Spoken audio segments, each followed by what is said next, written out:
नमस्ते बच्चों, अभिषेक शर्मा क्लासेस में आपका स्वागत है। तो ये आपकी फिजिक्स की क्लास है। तो आज जो चैप्टर पढ़ने वाले हैं वो है वैद्युत परिपथ।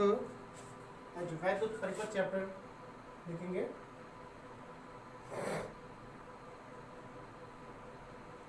वैद्युत परिपथ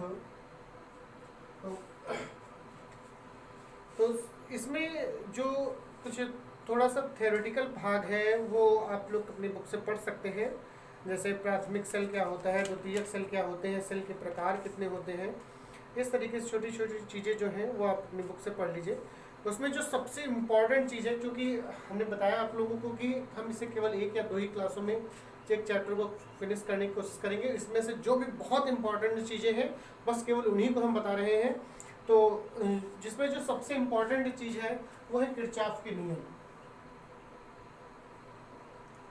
किरचॉफ की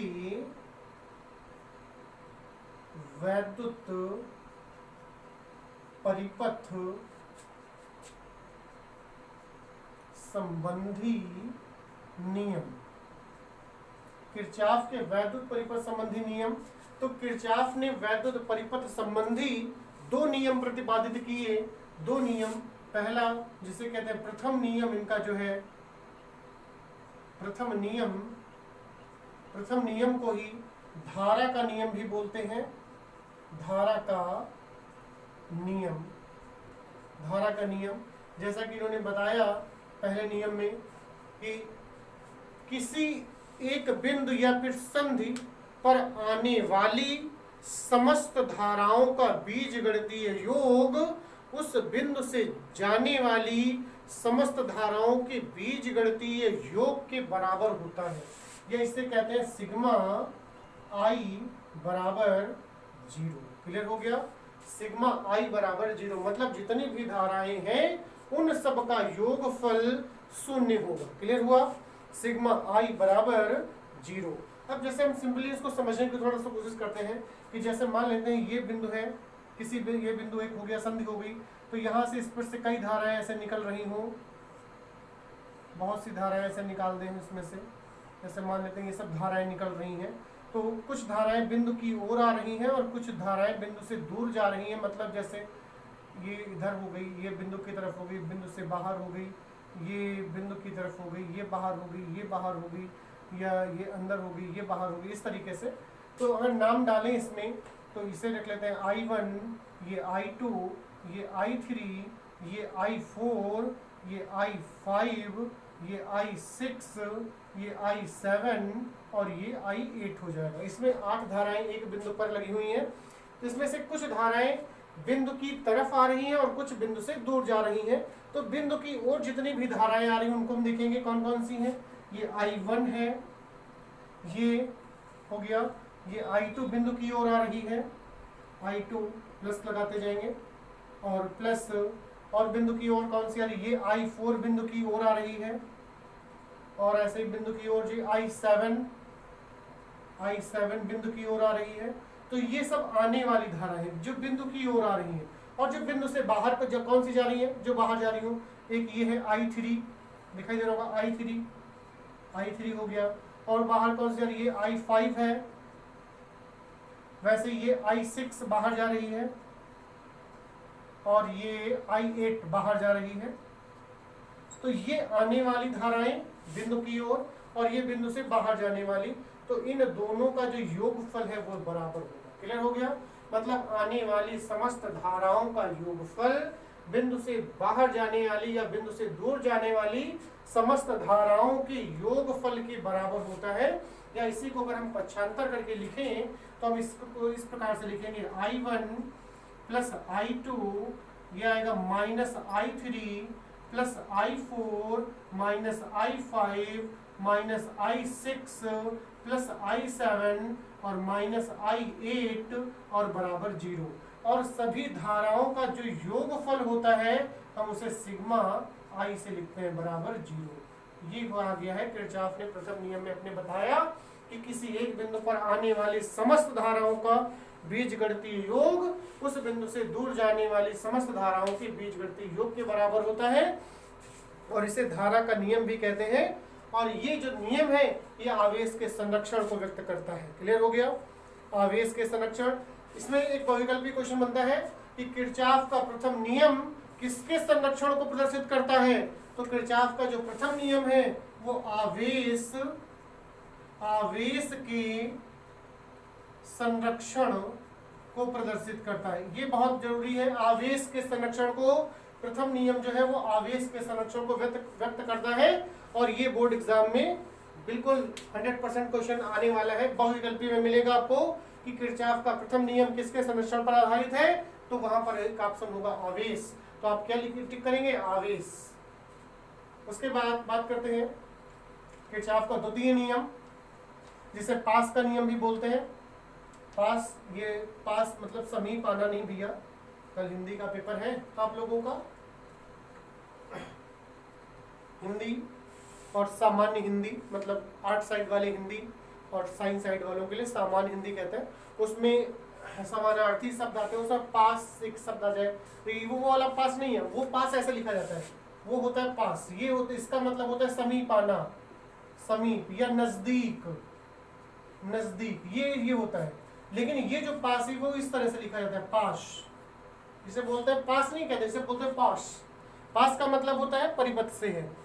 ये बंद पास की बात होगी, मतलब बंद परिपथ। बंद परिपथ और खुले परिपथ, दो प्रकार के परिपथ होंगे। परिपथ का मतलब ऐसे, अगर जैसे मान लेते हैं ये 3 प्रतिरोध लगे हुए हैं ऐसे, ये जो ये बना, ये खुला परिपथ है। लेकिन अगर इसी में एक वैद्युत से लगा के इसको ऐसे ज्वाइंट कर दिया जाए और धारा प्रवाहित होने लगे तो ये कहा जाएगा बंद परिपथ। क्लियर हुआ? बंद परिपथ या फिर बंद पास, इसे बोलते हैं पास का नियम। किरचॉफ का द्वितीय नियम या फिर बंद पास का नियम। क्लियर हो गया?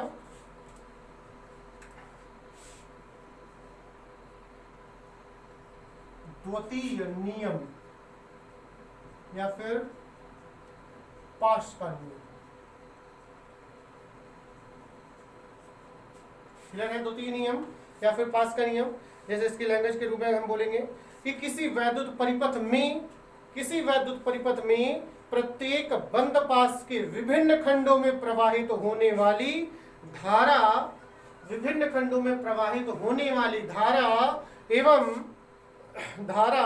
एवं उनके संगत प्रतिरोधों के गुणनफल का बीजगणितीय योग उस पास में कार्य करने वाले समस्त वैद्युत वाहक बलों के बीजगणितीय योग के बराबर होता है। मतलब जैसे अभी जैसे चित्र बनाया, सिंपली ऐसे बनाया, ये तीनों जो प्रतिरोध हैं वो श्रेणी क्रम में जुड़े हैं। तो आप जानते हैं श्रेणी क्रम में धारा समान बहती है, ये R1, ये R2, ये R3। और मान लेते हैं इसका जो वैद्युत वाहक बल है वो E है। तो इसका मतलब क्या हुआ कि जो धारा प्रवाहित हो रही है, धारा और उसके संगत प्रतिरोध, मतलब I धारा पहले में भी है, I ही धारा दूसरे में भी प्रतिरोध में है और I धारा तीसरे प्रतिरोध में भी है। तो इसका मतलब हुआ कि धारा और संगत प्रतिरोध का गुणनफल मतलब I इंटू R1, वैसे प्लस दूसरे की बात करें I इंटू R2 और प्लस I इंटू R3, इन सब का जो योगफल होगा वो वैद्युत वाहक बल मतलब E के बराबर हो जाएगा। क्लियर हुआ? E लिख लें या फिर V लिखा जाता है। और इसी प्रकार से अगर यहाँ पर E ना होगे V लिखा जाए तो V बराबर IR आपने पढ़ा होगा, V बराबर IR। और यहाँ से I कॉमन ले लें, I अगर कॉमन ले लें तो कुछ इस प्रकार से होगा और I कट जाएंगे तो R बराबर फॉर्मूला बनता है R1 प्लस R2 और प्लस R3, जिसे आप कहते हैं प्रतिरोधों का श्रेणी क्रम संयोजन। ये आपने कक्षा 10 में भी पढ़ा होगा। क्लियर हुआ? तो इसी प्रकार से फॉर्मूला बना, इसे कहते हैं किरचॉफ का द्वितीय नियम। क्लियर हो गया? किरचॉफ का द्वितीय नियम आप समझ गए होंगे।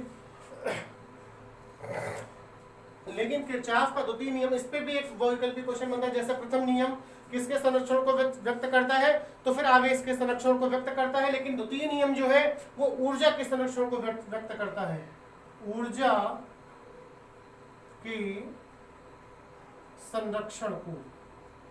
जब भी कभी पूछ दिया जाए कि किरचॉफ का द्वितीय नियम किसके संरक्षण को व्यक्त करता है, तो किरचॉफ का द्वितीय नियम ऊर्जा के संरक्षण को व्यक्त करता है और प्रथम नियम जो होता है वो आवेश के संरक्षण को व्यक्त करता है। क्लियर हो गया होगा?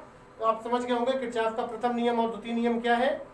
और ये किसको व्यक्त करते हैं? प्रथम नियम आवेश के संरक्षण को, और द्वितीय नियम जो है वो ऊर्जा के संरक्षण को व्यक्त करता है। अगला जो बहुत इंपॉर्टेंट है वो है व्हीटस्टोन सेतु। व्हीटस्टोन सेतु,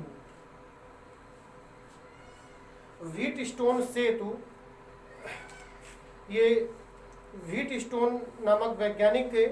इन्होंने एक ऐसे प्रतिरोधों के संयोजन से एक ऐसा परिपथ बनाया जिसे व्हीटस्टोन सेतु नाम दिया गया। एक ऐसा सेतु पहले बनाया जो इन्हीं के नाम पर आगे चलकर इसे व्हीटस्टोन सेतु कहा गया। तो सबसे बहुत इंपॉर्टेंट है ये व्हीटस्टोन सेतु। इसमें होता ये है, इसमें 4 प्रतिरोध ले लेते हैं, 4 प्रतिरोधों के नाम लिख लेते हैं PQRS, और उनको इस प्रकार से व्यवस्थित किया जाता है, हम उसका चित्र बना दे रहे हैं आप लोगों के लिए।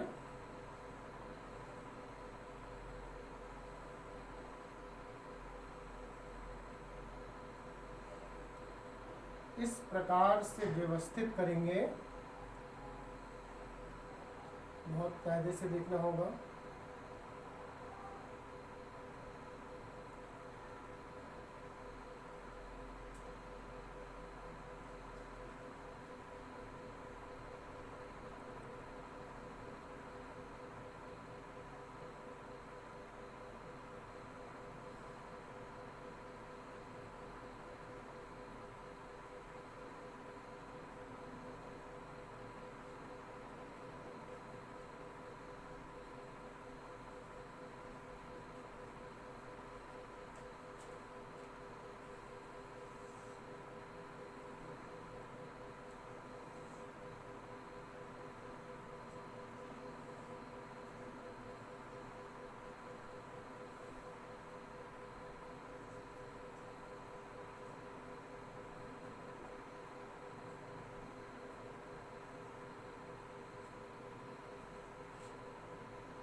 ये ऐसा चित्र बनेगा व्हीटस्टोन सेतु का।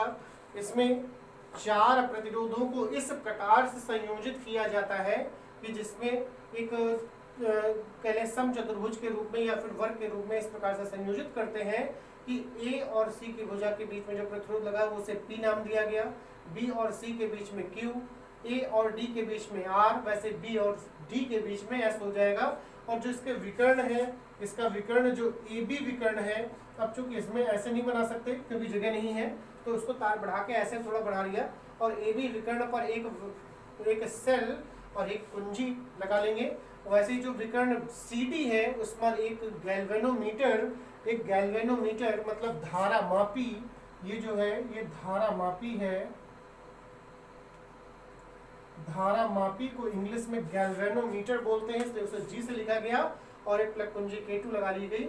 तो इसमें होता ये है कि जब कुंजी K1 को दबाएंगे तो सेल से धारा प्रवाहित होती है। मान लेते हैं I धारा प्रवाहित हो रही, और वो I धारा जब A बिंदु पर पहुंचेगी तो आप देखेंगे A बिंदु पर 2 रास्ते, एक इधर गया एक उधर गया। आप सोच रहे हैं भैया खड़े हुए, अब जाएं भैया कहाँ जाएं और कैसे जाएं? तो 16 पिक्चर देखी होगी, बोलता है उसमें अंग्रेजों के जमाने के, आधे इधर जाओ आधे इधर जाओ, बाकी मेरे पीछे आओ, कोई बचता ही नहीं है। तो आप कुछ भाग उधर चला गया कुछ भाग इधर चला गया, लेकिन जाएगा किस हिसाब से? वो इनके प्रतिरोधों के हिसाब से बच जाएंगे, है ना। तो I धारा जब A बिंदु पर पहुंची तो कुछ धारा AC वाली लाइन पे चली गई और कुछ धारा AD वाली लाइन पे चली गई। तो इसे हमने नाम दिया I1 और इसे नाम दे दिया I2। क्लियर हो गया? I1 और I2। तो अब धारा I1 इधर जा रही थी, यहाँ तक I1 पहुंची, उसके बाद फिर 2 रास्ते। लेकिन ये संतुलित व्हीटस्टोन सेतु है। संतुलित व्हीटस्टोन सेतु का जो प्रतिबंध होता है वो होता है P/Q बराबर R/S। इस प्रकार से संयोजित करते हैं कि उनके प्रतिरोधों का जो अनुपात है वो बराबर होना चाहिए, उसे कहते हैं P/Q बराबर R/S। और ऐसी स्थिति में इस CD वाली में, इस CD विकर्ण में जो तार लगा इसमें धारा प्रवाहित नहीं होती, और धारा जब प्रवाहित नहीं होगी तो गैल्वेनोमीटर की सुई नहीं हिलेगी, वो बिल्कुल सीधी रहेगी। और वही कहते हैं जब गैल्वेनोमीटर की सुई में कोई विक्षेप ना हो कोई विक्षेप ना हो तो सेतु जो है वो संतुलित कहा जाएगा, और संतुलित की अवस्था में फार्मूला बनता है P/Q बराबर R/S। तो जब इसमें कोई धारा प्रवाहित नहीं हुई तो आप इसे यहाँ पर रखें या फिर ना रखें, बिल्कुल मतलब इसे भूल जाइए, मतलब ये यहाँ से मतलब ज्वाइंट है ही नहीं, खत्म। जब धारा नहीं है तो खत्म, है ना। तो धारा अब I1 यहाँ तक गई, उसके बाद फिर I1 इधर चली जाएगी, ये I1 हो गया, तो यहाँ तक I1 आएगी।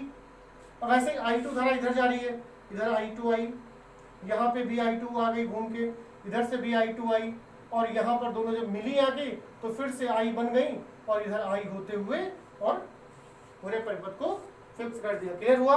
तो अब इसी चीज को प्रूफ कैसे करेंगे, अब उसे हमें बस देखना है कि किरचॉफ का द्वितीय नियम जो आपने पढ़ा, बंद पास की बात की, तो इसमें बंद पास कौन सा बन रहा है, ACDA। क्लियर हो गया। तो यहाँ पे लिखेंगे कि बंद पास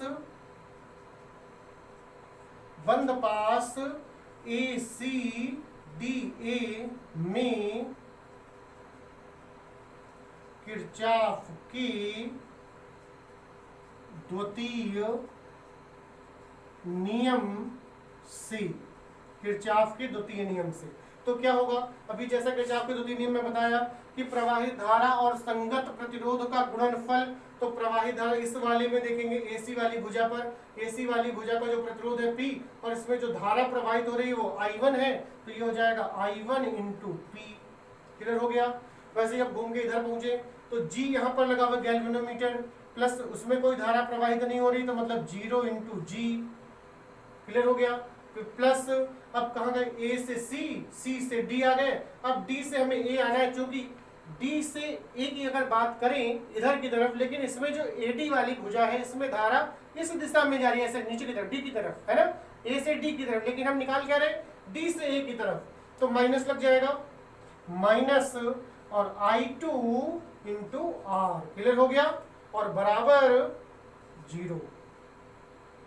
0, तो ये हो जाएगा तुम्हारा I1 × P, और ये तो पद 0 है, माइनस I2 × R बराबर 0, या फिर I1 × P बराबर I2 × R। ये हो गई समीकरण 1। क्लियर हो गया। अब वैसे ही बंद पास, दूसरा बंद पास लेंगे, तो बंद पास कौन सा लेंगे, अब ये वाला बन रहा है, कौन सा, CBDC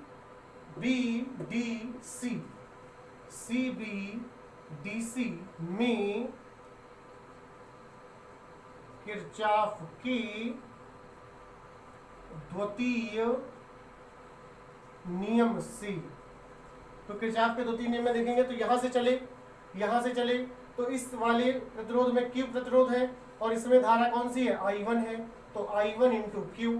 यहाँ तक आए B से, अब D की तरफ चल रहे हैं, क्योंकि उल्टा हो गया, धारा तो इधर जा रही थी इस दिशा में, लेकिन हम उधर से आ रहे हैं तो माइनस लगेगा, I2 × S। अब D से C तक जाना है तो प्लस 0 × G बराबर 0, तो ये हो जाएगा I1 × Q minus I2 × S, ये 0 है, बराबर 0, या I1 × Q बराबर I2 × S हो जाएगा। क्लियर हो गया। तो ये हो गई हमारी समीकरण 2। अगर हम समीकरण 1 को 2 से भाग कर दें तो यहाँ लिखेंगे समीकरण 1 को समीकरण 2 से भाग करने पर, तो भाग करेंगे तो LHS को LHS पद से और RHS को RHS से, तो ये है हमारा I1 × P, और बटा इसका LHS पद है I1 × Q, बराबर इसका RHS पद जो है वो है I2 × R, और बटा इसका जो है I2 × S। तो यहाँ से I1 कट जाएगा, यहाँ से I2 कट जाएगा, तो फार्मूला बन जाएगा P/Q और बराबर R/S। ये है सेतु संतुलन की अवस्था में P/Q बराबर R/S। क्लियर हो गया। आप कैसे सिद्ध करेंगे तो आपने पढ़ लिया इसे, तो नोट कर लीजिए फटाफट, नोट कर लीजिए। तो उम्मीद करते हैं आप लोगों को वीडियो अच्छा लगा होगा, तो चैनल को लाइक शेयर जरूर करते रहें, और कमेंट करके जरूर बताएं कि आपको वीडियो कैसा लगा है। और जिन लोगों ने चैनल को सब्सक्राइब नहीं किया है वो चैनल को सब्सक्राइब कर लें, और एक बात और कहेंगे, आपके कल से बोर्ड एग्जाम स्टार्ट होने वाले हैं। पहला पेपर हिंदी का है, तो अच्छे से तैयारी कर लीजिए। और हिंदी का पेपर दे गया है तो अपना फिर से, क्योंकि हिंदी और अंग्रेजी के जो पेपर के बीच में जो गैप है वो करीब 6 दिन का है, करीब 6 दिन का गैप है। तो उसके मद्देनजर अगर देखें तो आप अगर देखेंगे तो 6 दिनों में आप केवल इंग्लिश ही नहीं पढ़ते रहें, तो उसमें मैथ और फिजिक्स के आप वीडियो देखते रहें। कोई बात नहीं, किताब ना उठाएं, लेकिन आप वीडियो देखते रहेंगे तो आपका उसका नॉलेज बढ़ता रहेगा और आप जो इसमें क्वेश्चन पूछे जाएंगे आप उनका आंसर सही ढंग से दे पाएंगे। और आपको जो आंसर भी देना है तो शॉर्ट तरीके से नहीं देना है, बिल्कुल अच्छे सिस्टमेटिक ढंग से देना है। तो जो हम व्यंजक बताते हैं उसे लैंग्वेज नहीं लिखते हैं यहाँ पर, केवल बोल देते हैं। हो सकता है बोलने से आपको कम समझ में आया हो या कम उसे याद हो पाई हो, तो फिर बुक से अपनी लैंग्वेज को कवर कर ले उसके लिए। तो उम्मीद करते हैं आपको वीडियो अच्छा लगा होगा, तो लाइक शेयर जरूर करते रहें और चैनल को सब्सक्राइब जरूर कर लें। जिन लोगों ने चैनल को सब्सक्राइब न किया हो तो स्वस्थ रहें, मस्त रहें, व्यस्त रहें। धन्यवाद क्लास।